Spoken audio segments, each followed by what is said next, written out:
வணக்கம். கதிரவன் நியூஸின் காலை நேர செய்திகள். முதலில் தலைப்புச் செய்திகள். பரீட்சைகள் தொடர்பில் வெளியான முக்கிய அறிவிப்பு.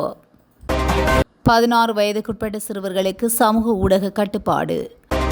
அனுராதபுரத்தில் இன்று முதல் மூடப்படவுள்ள 12 பாடசாலைகள். வைத்தியசாலைக்குள் இளம் யுவதியின் மோசமான செயல், அதிர்ச்சியில் சுகாதார பணியாளர்கள். போஷன் பௌர்ணமி தினத்தை முன்னிட்டு விசேட தொடருந்து சேவை. 2027 முதலாம் தரத்துக்கு பிள்ளைகளை சேர்ப்பதற்கான சுற்றறிக்கை வெளியானது. எதிர்வரும் அக்டோபர் மாதத்தில் ஆயிரக்கணக்கான தாதியர்களுக்கு நியமனம். ஜனாதிபதி அனுர பிரான்ஸ் விஜயம். இலங்கையில் டெங்கு பாதிப்புகள் 49,000 உயர்வு. பயங்கரவாத தடுப்பு சட்டம் ரத்து, ஜனாதிபதி விடுத்த அதிரடி அறிவிப்பு. ஜாலில் இளந்தவில் கலைஞர் உயிர் மாய்ப்பு தொடர்பான விரிவான செய்திகள். 2026 ஆண்டுக்கான பரீட்சைகள் தொடர்பில் பரீட்சைகள் ஆணையாளர் நாயகம் இந்திக குமாரி லியனகி முக்கிய அறிவிப்பு ஒன்றை விடுத்துள்ளார். அதன்படி பரீட்சைகளுக்கான கால அட்டவணையில் எவ்வித மாற்றங்களும் ஏற்படுத்தப்படவில்லை என்று முன்னர் அறிவிக்கப்பட்ட திகதிகளிலேயே பரீட்சைகளை நடத்துவதற்கான அனைத்து ஏற்பாடுகளும் பூர்த்தி செய்யப்பட்டுள்ளதாக அவர் தெரிவித்தார். அரசாங்க தகவல் திணைக்களத்தில் நேற்று முன்தினம் பிற்பகல் நடைபெற்ற ஊடகவியலாளர் சந்திப்பில் கலந்து கொண்டு கருத்து வெளியிட்ட போதே பரீட்சைகள் ஆணையாளர் நாயகம் இந்த விடயங்களை குறிப்பிட்டுள்ளார். 2025/9/14 வெளியிடப்பட்ட அறிக்கையின் பிரகாரம் 2026 ஆண்டுக்கான பரீட்சைகளுக்கான கால அட்டவணை நடைமுறைப்படுத்தப்படும். மாணவர்கள் அனைத்து பரீட்சைகளுக்கும் தோற்றுவதற்கு தேவையான கற்றல் காலத்தை கருத்து கொண்டதன் பின்னரே இந்த கால அட்டவணை தயாரிக்கப்பட்டது. இதன்படி கல்வி பொதுதராதர இதர பரீட்சையானது ஆகஸ்ட் மாதம் 10 முதல் செப்டம்பர் மாதம் 5 வரையில் நடைபெறவுள்ளது. இதற்கான விண்ணப்பங்கள் கடந்த மார்ச் மாதம் 24 முதல் ஏப்ரல் 24 வரையில் கோரப்பட்டிருந்தது. இந்த நிலையில் உயர்தர பரீட்சைக்கான அனுமதி பத்திரங்களை எதிர்வரும் ஜூலை மாதத்தில் விநியோகிப்பதற்கு நடவடிக்கை எடுக்கப்பட உள்ளது.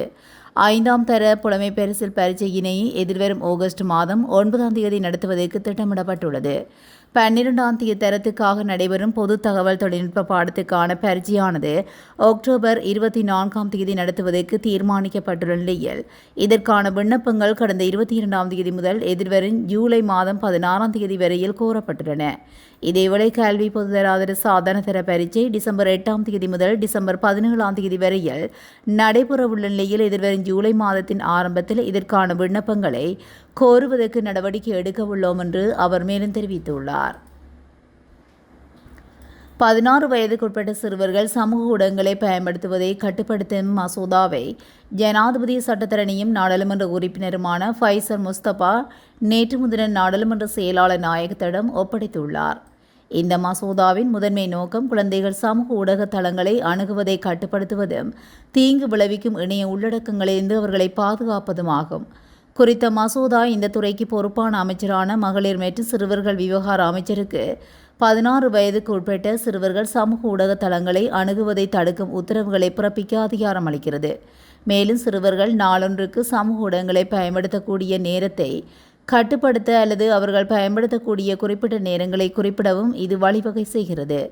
இந்த சட்டத்தை நடைமுறைப்படுத்தவும் கண்காணிக்கவும் தேசிய சிறுவர் பாதுகாப்பு அதிகார சபையின் கீழ் ஒரு அங்கீகரிக்கப்பட்ட ஆணையாளரை நியமிக்க முன்மொழியப்பட்டுள்ளது. அத்துடன் சிங்கள மற்றும் தமிழ் பதிப்புகளுக்கு இடையே ஏதேனும் முரண்பாடு ஏற்பட்டால் சிங்கள பதிப்பின் உள்ளடக்கங்களே கவனத்தில் கொள்ளப்படும் என்றும் மசோதாவில் குறிப்பிடப்பட்டுள்ளது. போஷன் வாரத்தை முன்னிட்டு அனுராதபுரம் மாவட்டத்தில் உள்ள 12 பள்ளிகள் இன்று முதல் ஜூன் 26 முதல் ஜூலை 2 வரை மூடப்படும் என்று வடமத்திய மாகாண கல்வி திணைக்களம் அறிவித்துள்ளது. அதன்படி அனுராதபுரம் கல்வி வலயத்தை சேர்ந்த மத்திய வித்தியாலயம், ஸ்வர்ணபாலி, பாலிகா, விவேகானந்தா, வாலிசிங்க, ஹரிசந்திரா, மகாபோதே, தேவநம்பியதிச, நிவந்தகம, சேத்தியா மற்றும் தந்திரிமலை விமல ஞான வித்தியாலயம் ஆகிய பள்ளிகளும் அடங்குகின்றன. கலன் பித்துனுவ கல்வி வலயத்தை சேர்ந்த மிகிந்தல மகா வித்தியாலயம், கமலகுளம் வித்தியாலயம் மற்றும் மிகிந்தல கனிஷ்டா வித்தியாலயம் ஆகிய பள்ளிகளும் போஷன் வாரம் முழுவதும் மூடப்பட்டிருக்கும்.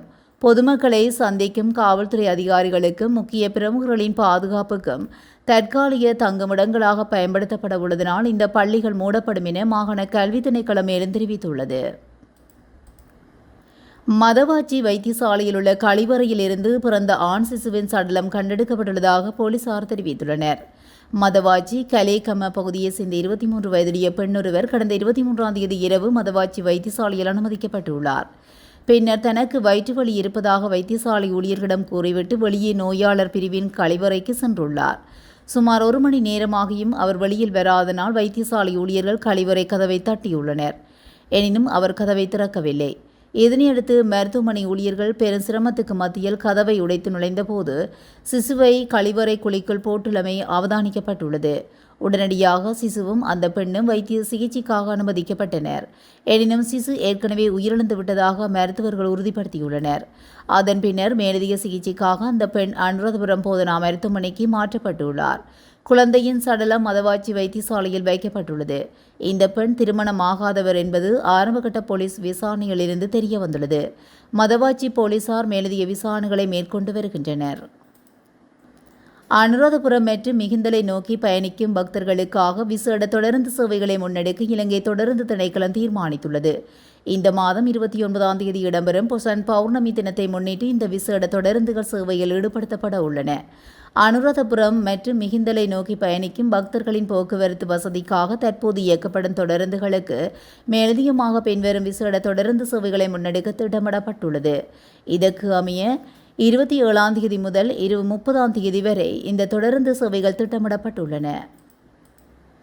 கல்வி உயர்கல்வி மற்றும் தொழில்கல்வி அமைச்சு 2027ஆம் ஆண்டு கல்வியாண்டில் அரசாங்க பாடசாலைகளில் முதலாம் தரத்துக்கு பிள்ளைகளை சேர்ப்பதற்கான நடைமுறைகளை உள்ளடக்கிய 25/2026 இலக்க சுற்றறிக்கையை வெளியிட்டுள்ளது.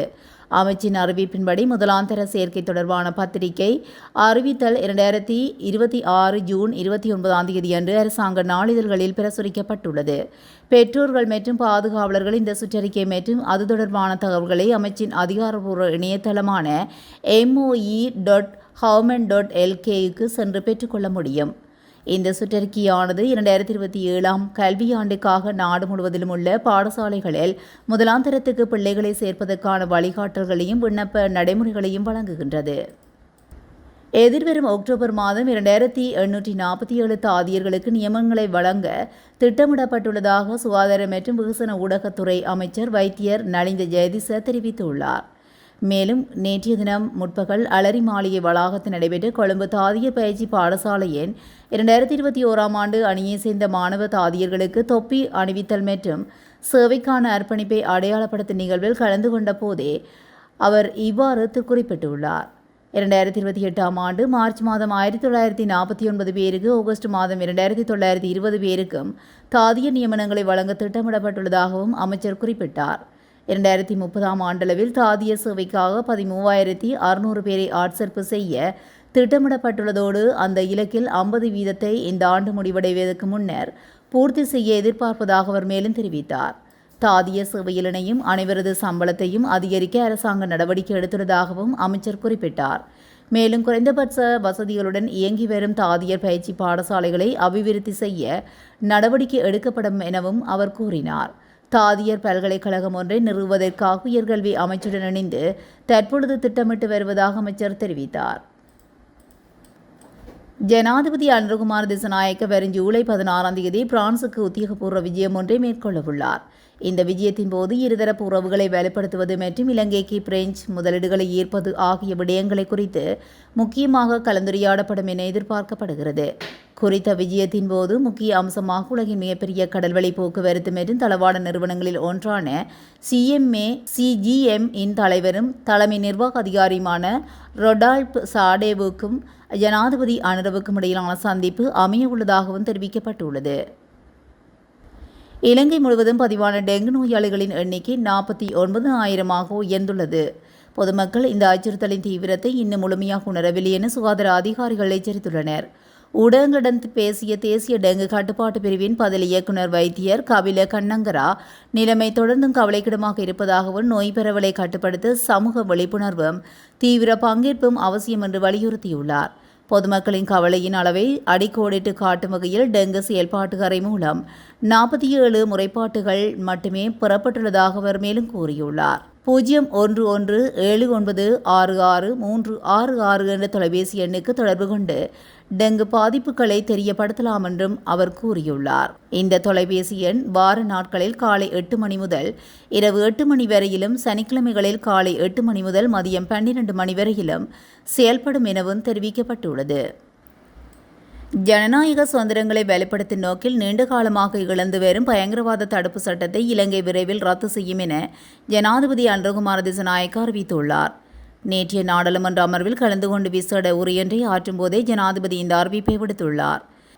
அதன்போது தொடர்ந்தும் கருத்து வெளியிட்ட அவர், முதலில் 1979 ஓராண்டு கால தற்காலிக சட்டமாக அறிமுகப்படுத்தப்பட்ட தனிநபர் பாதுகாப்பு சட்டம் 40 ஆண்டுகளுக்கு மேலாக நடைமுறையில் இருந்து வருவதாக அவர் குறிப்பிட்டார். ஜனநாயக அடிப்படை, மனித உரிமைகள் மற்றும் தனிநபர் சுதந்திரங்களை மதிக்கும் குடிமக்களிடமிருந்து பல ஆண்டுகளாக இந்த சட்டத்துக்கு தொடர்ச்சியான பொது எதிர்ப்பு இருந்து வருவதையும், அதன் விரிவான விதிகள் குறித்து பரவலான கவலைகள் எழுப்பப்பட்டுள்ளதையும் ஜனாதிபதி ஒப்புக்கொண்டுள்ளார். இதன்படி குறித்த சட்டத்தை ரத்து செய்யும் பணியின் வரைவு செயல்முறை ஏற்கனவே நிறைவடைந்து உயர்மட்ட விவாதங்கள் முடிவடைந்த நிலையில் அரசாங்கம் தற்போது இறுதிக்கட்டத்தில் இருப்பதாக ஜனாதிபதி தெரிவித்தார்.